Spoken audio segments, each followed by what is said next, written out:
Bismillahirrahmanirrahim. Innal hamdalillah nahmaduhu wa nasta'inuhu wa nastaghfiruh wa na'udzu billahi min shururi anfusina wa min sayyiati a'malina. Man yahdihillahu fala mudhillalah wa man yudlilhu fala hadiyalah. Wa asyhadu an la ilaha illallah wahdahu la syarikalah wa asyhadu anna Muhammadan abduhu wa rasuluh amma ba'd. Rabbi shrah li sadri wa yassir li amri wahlul 'uqdatam min lisani yafqahu qawli. Rabbi zidni ilma warzuqni fahma. Allahumma inna nas'aluka ilman nafi'a wa rizqan tayyiba wa amalan mutaqabbala. Assalamualaikum warahmatullahi wabarakatuh. Muslimah yang saya kasihi, apa khabar semuanya? Alhamdulillah. Pada hari ini saya berkesempatan untuk menyambung perbincangan kitab kepribadian muslimah yang terkendala. Kitab kita di Masjid Al-Khair, iaitu kepribadian wanita muslimah. Dah tak berapa nampak dah. Maknanya sungguh-sungguh ni saya kan, sungguh-sungguh saya baca buku ni. Itu yang menyebabkan hilang terus dia punya warna tu. Tapi ialah kita kata kita akan sambung perbincangan kitab ini untuk beberapa minggu sebelum bulan Ramadan bermula. Dan kiranya kita masih lagi ada 3 kali pertemuan terakhir sebelum kita menutuplah perbincangan kitab ini. Baik, jadi hari ini kita akan sama-sama meneruskan kajian kita pada bab yang telah kita mulakan, iaitu bab wanita muslimah bersama dengan teman-temannya. Okay, bagaimana kita, sifat dan keadaan kita ketika kita bersama dengan teman-teman yang ada di sekitar kita. Dan kita dah masukkan sedikit perbincangan pada muka surat 374 dan kita juga dah masuk pada muka surat 375. Kita dah bincangkan juga tentang bagaimana kedudukan orang yang saling mencintai kerana Allah. Kita dah bincangkan juga bahawasanya mereka yang menjaga ukhuwah Islamiyah ini kerana Allah Subhanahu Wa Taala, yang mengasihi teman-temannya kerana Allah Subhanahu Wa Taala. Ada banyak ganjaran yang telah ditetapkan dalam hadis Nabi sallallahu alaihi wasallam untuk mereka yang sedemikian. Antaranya ialah kalau kita nak ulang kembalilah sedikit ataupun kita nak ingat kembali apa yang telah kita bincangkan pada perbincangan yang lalu, ialah kita kata bahawasanya mereka yang menjaga ukhuwah itu tadi, itu hubungan kita muslimah, jaga hubungan kita dengan muslimah yang lain, Allah Subhanahu Wa Taala berikan kedudukan yang tinggi di sisi Allah pada hari kiamat kelak. Okey, itu adalah hadis riwayat Imam Muslim. Dan Allah juga memberikan mimbar dari cahaya kepada mereka yang menjaga hubungan sesama Muslim, iaitu tidak menyebabkan berlakunya permusuhan kan. Jika sekiranya ada permusuhan, cepat-cepat untuk perbaiki keadaan tersebut.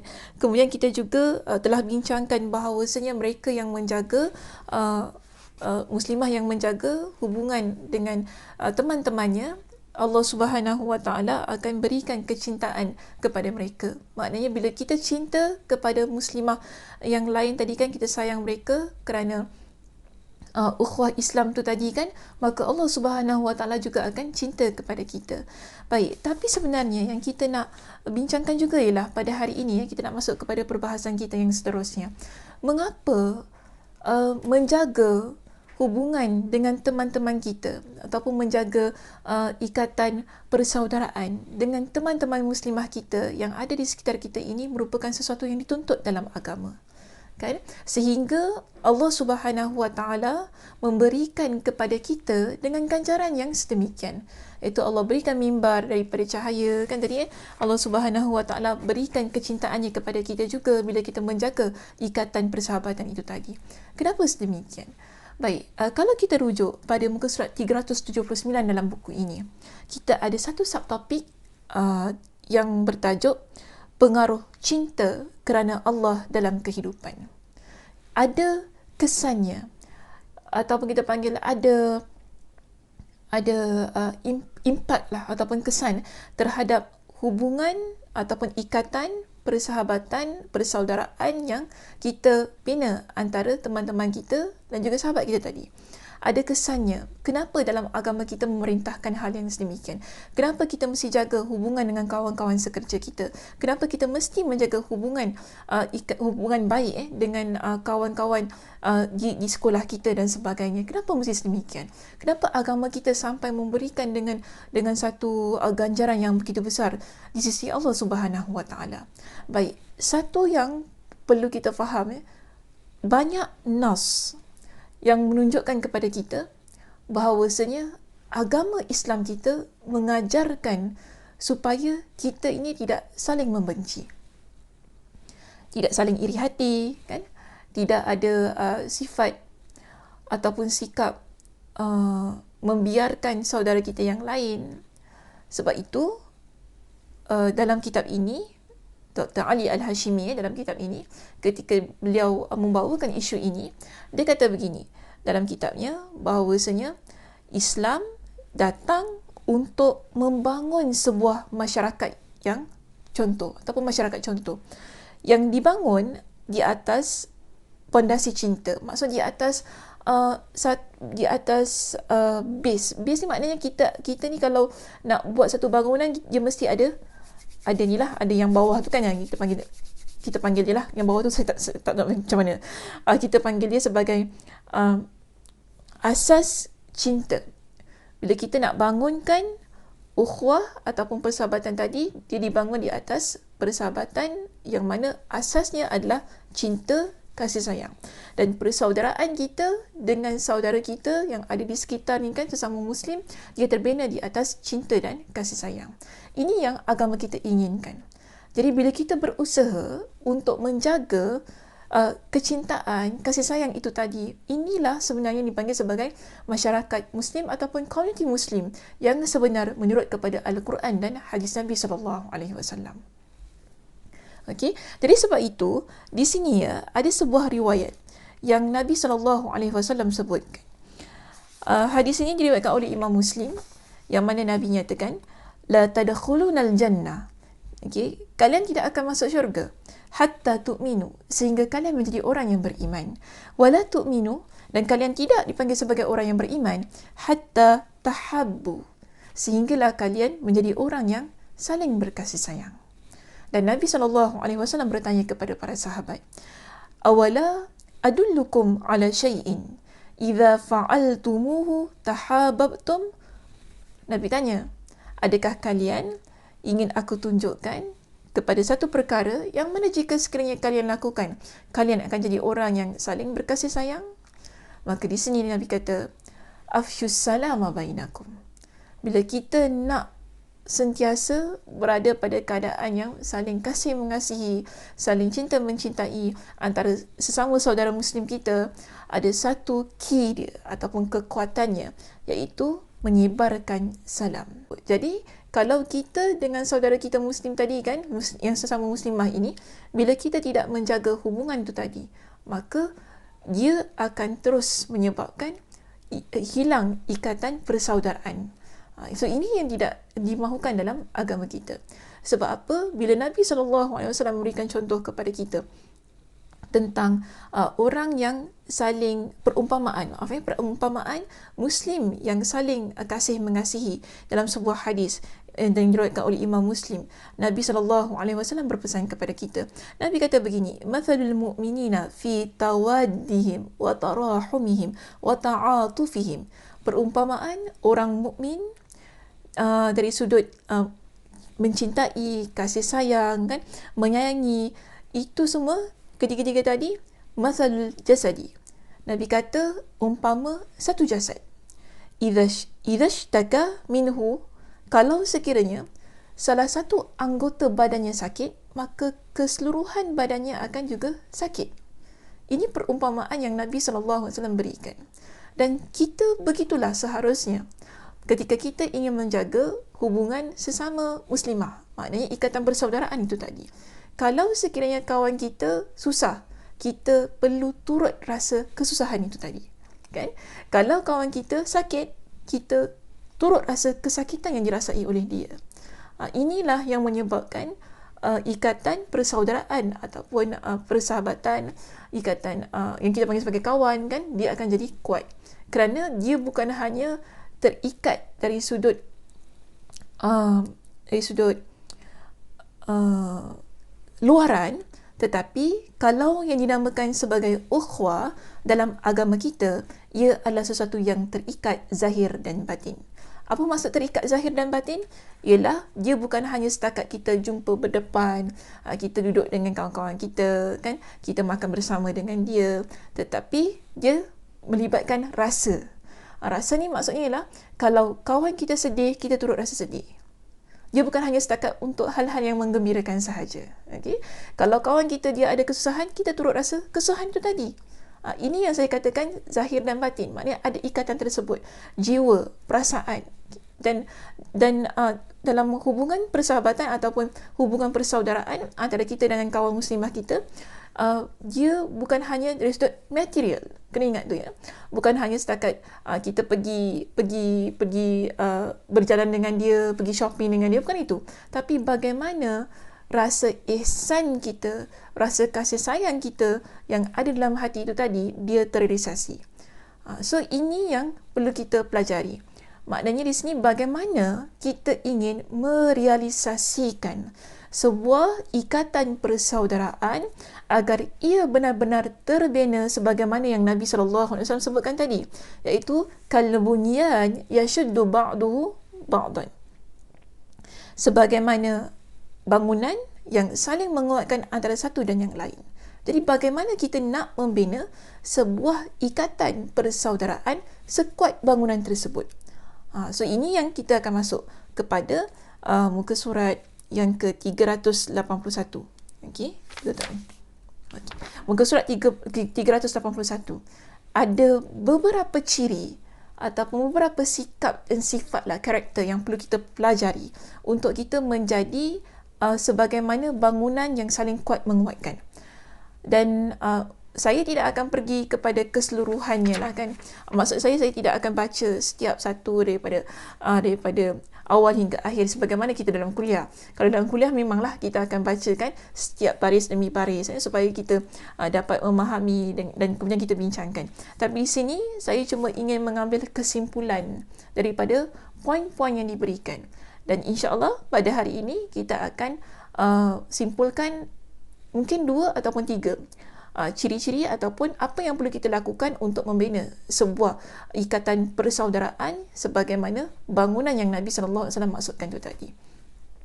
Satu yang ada di sini, poin kita yang pertama pada muka surat 381 ialah disebutkan dengan tidak memutuskan hubungan persaudaraan. Kita kawan kan tadi? Biasalah bila kita berkawan, kadang-kadang kalau dalam rumah tangga kita kata apa, sedangkan lidah lagi tergigit kan. Tapi bagi saya, kita ni kalau dengan kawan, tak terlepas daripada perkara itu juga. Maknanya kadang-kadang ada tersilap cakap, mungkin yang mengguriskan perasaan, dan kita pun tak sedar kan kita melakukan hal yang sedemikian. Mungkin ada tindakan kita yang buat dia terasa hati dan sebagainya. Biasalah, kita manusia biasa, ya muslimah. Ada perbuatan-perbuatan kadang-kadang kita tak sedar sebab kita ni tak perfect. Kita ni tak sempurna. Kita adalah anak Adam yang biasa melakukan kesilapan. Tidak ada antara kita yang akan terlepas daripada melakukan kesilapan itu tadi. Cuma di sini, bila dah berlakunya kesilapan tersebut yang menyebabkan ada yang di kalangan kita terguris perasaannya, lalu berjauh hati, kan? Apa yang perlu kita lakukan? Bagaimana Nabi SAW contohkan kepada kita ataupun perintahkan kepada kita, apa yang seharusnya kita lakukan? Dalam agama kita, dia meraihkan perasaan kita yang terluka.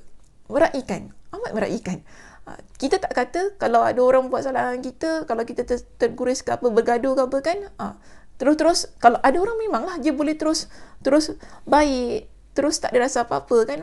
Tapi kita ni ramai yang memiliki perasaan, emosi kan. Kita bila kita dah sakit hati, mungkin ada orang dia menyindir kita secara tak sengaja. Kadang-kadang kita ni duduk-duduk kan dengan klik kita dekat pantry ke apa tengah makan, tiba-tiba kawan kita datang, dia cakap sesuatu, kita rasa kau sindir aku ke? Kita rasa sedemikian. Kita dah mula sakit hati, kita dah mula benci, kita dah mula ada rasa geram, kita dah mula rasa tak puas hati. Itu biasa berlaku.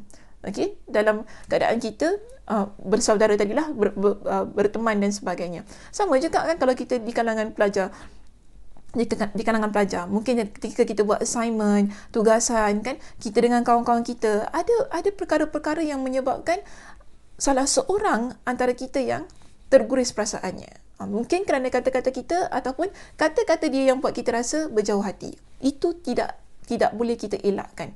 Okey, dia kadang-kadang berlaku juga. Baik macam mana pun kadang-kadang berlaku juga. Jadi, kalau ia berlaku, apa yang Nabi SAW ajarkan kepada kita?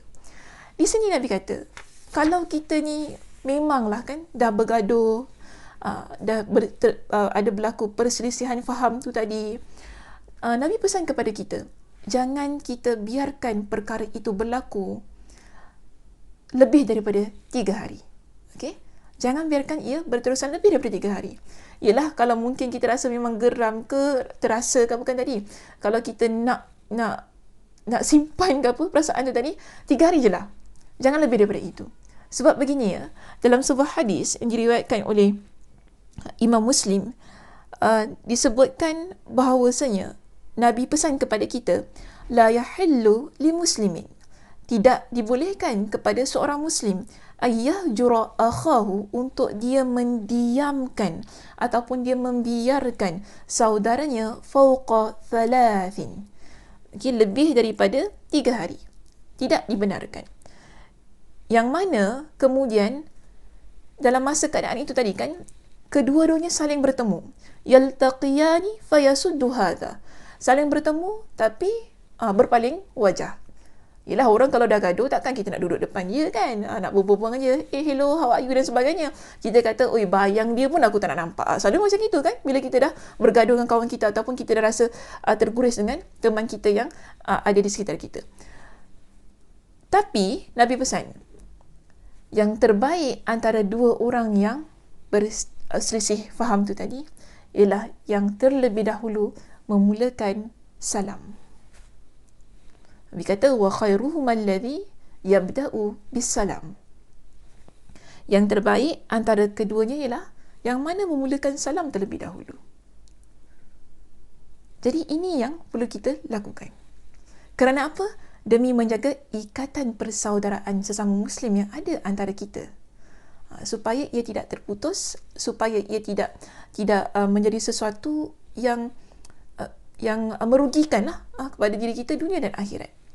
Jangan sampai kita jangan putus persahabatan tu tadi kan, ataupun putuskan ukhuwah, menyebabkan kita ni jauh sangat, menyebabkan kita tak nak pandang muka dia, menyebabkan kita tak berbual sampai bertahun-tahun. Ini perkara yang seharusnya kita elakkan sebagai seorang Muslim. Dan Nabi SAW pesan kepada kita, jangan lebih daripada 3 hari. Okay, jangan lebih daripada 3 hari. Jadi yang terbaik, maka di sini, jika sekiranya berlaku kan antara kita dengan teman kita tadi bergaduh ke bersisihan faham, kita berusahalah jadi orang yang pertama untuk memberikan salam kepada kawan kita. Usaha. Okey, usaha. Jangan kita, bukan salah saya Ustazah, dia yang salah apa? Asal pula saya nak kena tegur dia? Lantak kan? Kita kadang-kadang dengan kita punya lantak je tu. Tu masalahnya kita ni Muslimah. Tak apalah, tak salah kita ni kan. Kita jumpa dia, ucapkan Assalamualaikum, kita salam dia. Itu terbaik. Habis Ustazah, kalau dia tak nak layan saya, nanti saya malu apa? Cakap, yelah, tapi kena ingat, ada juga hadis Nabi yang lain kan. Nabi kata gini, kalau kita ni jumpa kawan kita tadi, ada hadis yang lain. Nabi sebutkan, hadis ini diriwayatkan oleh Imam Al-Bukhari dalam kitab Adabul Mufrad dengan sanad yang hasan li ghairi. Saya mengambil pendapat hasan li ghairi lah, walaupun ada di kalangan ulama yang mendaifkan hadis ini, tapi saya lebih cenderung untuk mengambil pendapat hasan li ghairi bagi status hadis tersebut. Dikatakan bahawasanya Nabi SAW menyebutkan, kita ni dengan saudara kita tadi tidak boleh mendiamkannya selama 3 hari kan. Ketika telah berlalu 3 hari, Nabi kata ya, hadis ini boleh dirujuk pada muka surat 383. Ketika telah berlalu 3 hari, dia bertemu dengan saudaranya, kemudian dan mengucapkan salam untuknya. Jika saudaranya menjawab salamnya, maka keduanya mendapatkan pahala. Okey. Kita tadi dah bermasam muka, kita dah ada berlaku perselisihan faham, kemudian kita tunggu 3 hari lah, sebab tadi dah sakit hati kan, maknanya tunggulah 3 hari, tak apalah nak tunggu 3 hari. Kemudian kita dalam keadaan tu, lalu kita jadi orang yang pertama approach dia, kita kata approach dia, kita hulurkan tangan kita kata saya minta maaf, mungkin ada perkara-perkara yang mengguriskan perasaan, kalau saya salah saya minta maaf. Lalu kita beri salam, kita hulurkan tangan kepada dia. Nabi kata kalau dia sambut salam kita, bermakna kedua-duanya settle, dah tak ada masalah dah, settle dah dua-dua. Tapi kalau sekiranya jika dia tidak menjawab salamnya, tadi kan kita jadi orang yang pertama kan, memberi salam ataupun kita berjabat tangan dengan dia, kita minta maaf, tapi mungkin dia tak nak terima, dia tak nak pandang wajah kita, dan Nabi kata maka dia telah terlepas dari dosa pemutusan hubungan saudara. Kita yang salam terlebih dahulu, kita terlepas daripada dosa tu tadi. Tapi kawan kita tadi teruslah dalam keadaan yang berdosa. Jadi jangan kita berada dalam keadaan yang sedemikian. Usahalah kita. Kalau boleh tak payahlah tunggu sampai 3 hari. Sebab kerana apa? Kita pun tak tahu sampai bila kita hidup. Itu je ingat. Kita pun tak tahu sampai bila kita hidup. Mungkin esok kita mati, kan? Malam nanti balik kerja kita Allah ambil nyawa kita. Di sini tak perlulah hidup dalam keadaan yang sakit hati dan sebagainya. Sebab menjaga hubungan persaudaraan ini adalah perintah Allah. Dan mereka yang melaksanakan ataupun mereka yang betul-betul menjaga hubungan persaudaraan itu tadi, walaupun ada perselisihan faham, tapi kemudian dia berusaha untuk memperbaiki keadaan, ada pahalanya. Rebutlah pahala tersebut. Kan kita kena rebut pahala itu, muslimah. Jangan kita ikutkan perasaan. Saya faham kita ni orang perempuan ni banyak perasaan. Jiwanya kan emosi, benci, sikit-sikit benci, sikit menyampah, tak tahu lapat mana yang menyampah tu kan kadang-kadang kan.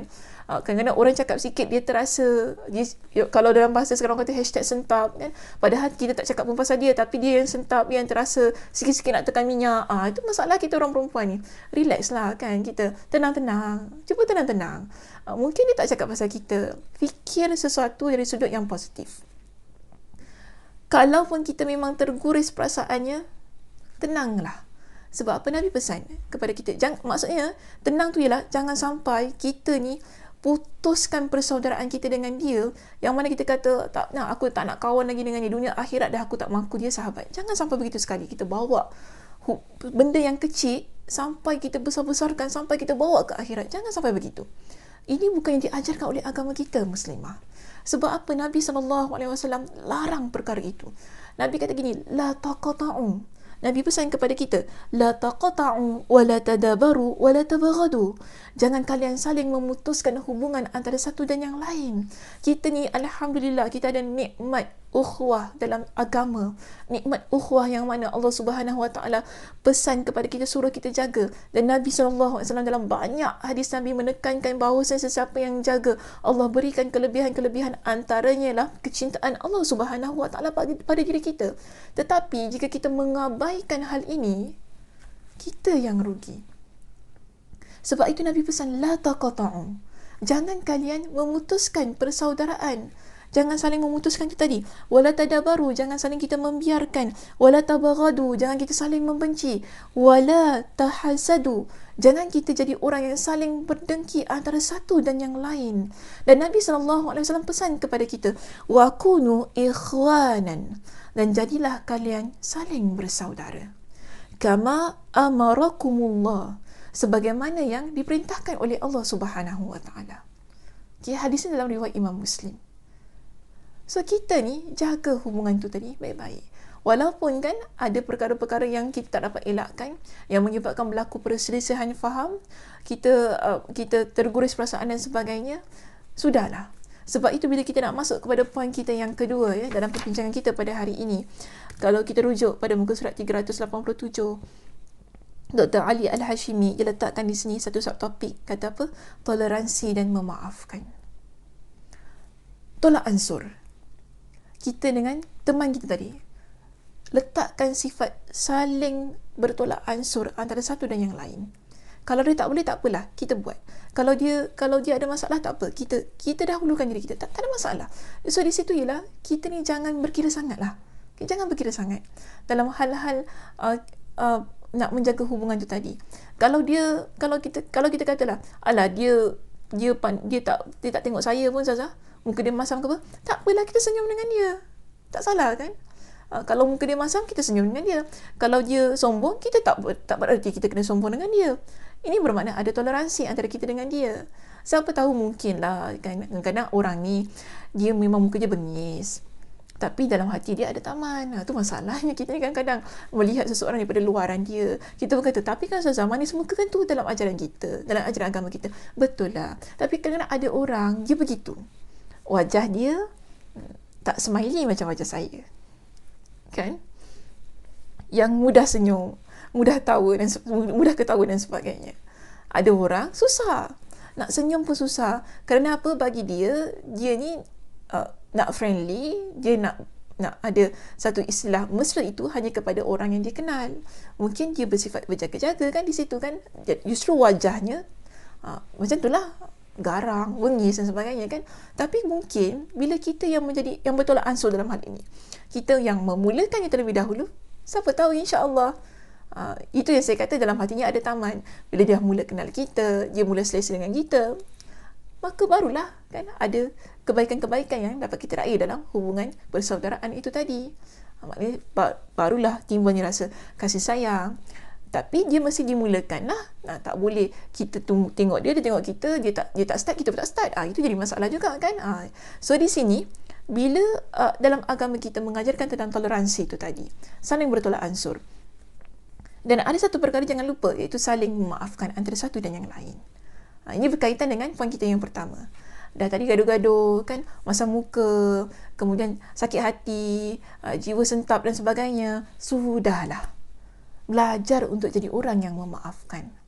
Kita ni muslimah, kalau kita jadi orang yang memaafkan, kita ni tak pernah rugi dunia dan akhirat. Kita tak rugi dunia dan akhirat. Sebab orang yang memaafkan ni jiwanya tenang sangat-sangat. Dia ni rasa lapang jiwa dia. Dia tak ada rasa sesuatu yang terbungkam, tak ada sesuatu yang tak settle. Semuanya dia serahkan kepada Allah SWT. Okay, jiwa dia tenang. Kita kalau nak jadi orang yang tenang, belajarlah untuk kita maafkan orang lain. InsyaAllah sakit hati kita hilang kan. Rasa tak puas hati kita pun tak tahu bagaimana. Maknanya kita sudahlah, dah macam gitu keadaannya, kita maafkan, insyaAllah. Sebab apa gini, kita ni jangan lupa, dalam Al-Quran, Allah Subhanahu Wa Taala dalam surah Ali Imran pada ayat yang ke-133 hingga pada ayat 133 hingga 134, Allah Subhanahu Wa Taala berfirman. Allah Subhanahu Wa Taala suruh kita rebut peluang ini, yang mana Allah kata, wasari'u ila maghfiratin min rabbikum wa jannatin 'arduha samawati wal ard u'iddat lil muttaqin.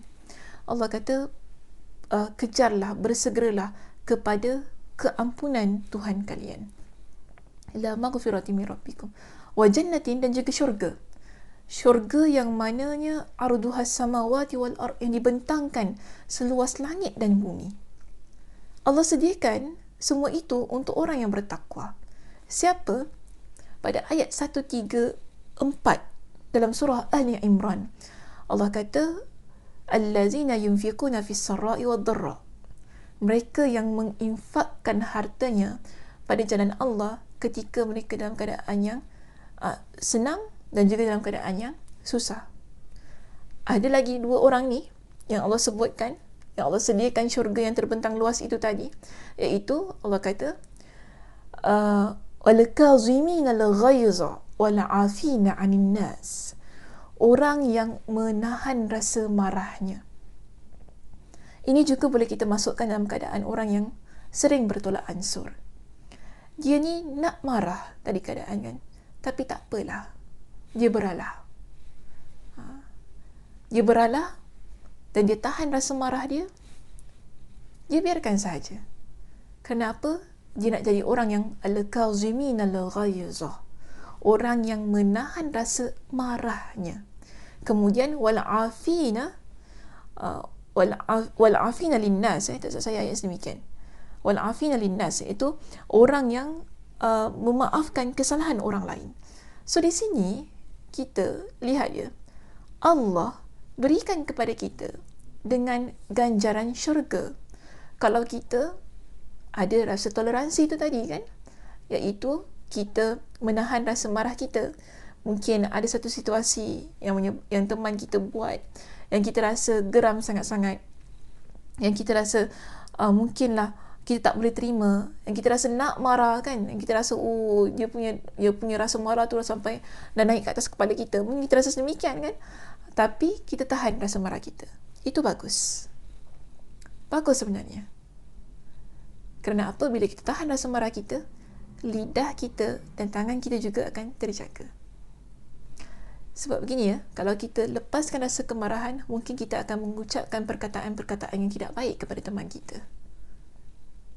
Ataupun mungkin tangan kita jalan.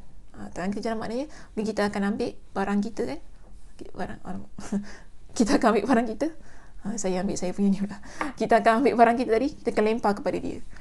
So itu satu perkara yang tak cantik lah kan, kita sebagai seorang muslimah lakukan. Dan itu merupakan perkara yang tak seharusnya kita buatlah kalau betul-betul terjadi kan. Dan sebab itu bila kita dapat menahan rasa marah tadi, Allah berikan kepada kita dengan syurga. Dalam masa yang sama, bila kita dapat memaafkan orang lain yang ada di sekitar kita, ganjarannya tetap sama Allah berikan. Sebab itu nanti di hari kiamat ada para ulama mengatakan ada pintu syurga yang namanya al-kazimin al-ghaza wal-afina 'anil nas. Orang pintu syurga itu dikhususkan untuk mereka yang menahan rasa marahnya dan juga untuk mereka yang memaafkan orang lain. Saya tahu susah muslimah. Dia bukan benda yang simple. Sebab tu kita kena belajar. Cuba usaha untuk jadi orang yang memaafkan orang lain. Okey, usahalah. Mungkin pada pertama kali kita tak mampu untuk lakukan, tapi kita belajar daripada kesilapan-kesilapan yang lepas untuk jadi seorang wanita ahli syurga tu tadi. Mudah-mudahan dengan hal yang sedemikian dia mampu untuk membantu kita masuk dalam syurga Allah Subhanahu Wa Taala. Hanya kerana apa? Kita memaafkan orang lain yang menyakiti kita. Dan itu juga demi untuk menjaga hubungan dan ukhuwah kita yang telah terbina lah, yang ada bersama dengan teman-teman kita. Dan kita memang tak akan pernah rugi bila jadi orang yang memaafkan itu tadi. Sebab apa? Kita dah maafkan orang tadi kan, Allah Subhanahu Wa Taala janjikan kepada kita dengan syurga Allah Subhanahu Wa Taala. Nabi SAW sebutkan dalam sebuah hadis yang diriwayatkan oleh Imam Muslim. Nabi kata apa dalam hadis ini? Ma zadallahu 'abdan bi'affin illa izzan. Allah Subhanahu Wa Taala tidak menambah bagi orang yang memaafkan orang lain melainkan kemuliaan bagi diri dia. Kita dapat kemuliaan bila kita ni memaafkan orang lain. Allah tambahkan kemuliaan pada diri kita. Dan itu yang seharusnya kita kejarkan, daripada kita mengikutkan perasaan kita yang marah, perasaan kita yang tak puas hati, perasaan kita yang terluka. Maka terbaik untuk kita balas semua itu tadi, bukan dengan kemarahan, bukan dengan kita memaki dia semula, ataupun bukan dengan kita mengeluarkan kata-kata yang tidak baik kepada dia. Bukan itu. Yang paling cantik ialah bila kita memaafkan dia. Kerana apa? Kita nakkan syurga Allah. Kita inginkan Allah Subhanahu Wa Taala tingkatkan darjat diri kita kepada satu tingkat yang terbaik. Sebab itu saya nak pesan begini kepada muslimah. Jadikanlah kemaafan kita sebagai balasan yang terindah. Balasan yang terindah. Bukan dengan kita balas kemarahan dengan kemarahan, ataupun dengan kata-kata yang menyakitkan, tapi kita balaslah apa jua yang dilakukan oleh teman kita itu tadi kan, demi untuk menjaga hubungan persahabatan ataupun hubungan ikatan ukhuwah antara kita dengan dia dengan kemaafan. InsyaAllah kita tak pernah rugi dunia dan akhirat. Di dunia ini kalau kita jadi orang yang memaafkan, jiwa kita akan lapang sebagaimana yang telah saya sebutkan tadi. Dan di akhirat sana Allah berikan kepada kita dengan syurganya, yang mana itu merupakan balasan yang paling baik dan ganjaran yang paling baik yang kita nak kejar di akhirat sana. Sampai sini saja muslimah yang saya kasihi. InsyaAllah kita akan jumpa pada minggu hadapan. Kita akan sambung tentang karakter-karakter yang mana untuk menguatkan hubungan ataupun ikatan persaudaraan antara kita dengan muslimah yang lain, supaya kita ni akan dapat saling menjaga antara satu dan yang lain, agar tidak ada yang terguris, agar tidak ada yang rasa teraniaya, dalam ikatan persahabatan ataupun ukhuwah Islamiah itu tadi. InsyaAllah, mudah-mudahan Allah berikan kepada kita dengan kesihatan, dengan kelapangan masa untuk terus mengikuti kuliah ini sampailah kepada pengakhirannya. Baik, saya tutup dengan tasbih kafarah. Subhanakallahumma wa bihamdika asyhadu an la ilaha illa anta astaghfiruka wa atubu ilaik. Assalamualaikum warahmatullahi wabarakatuh.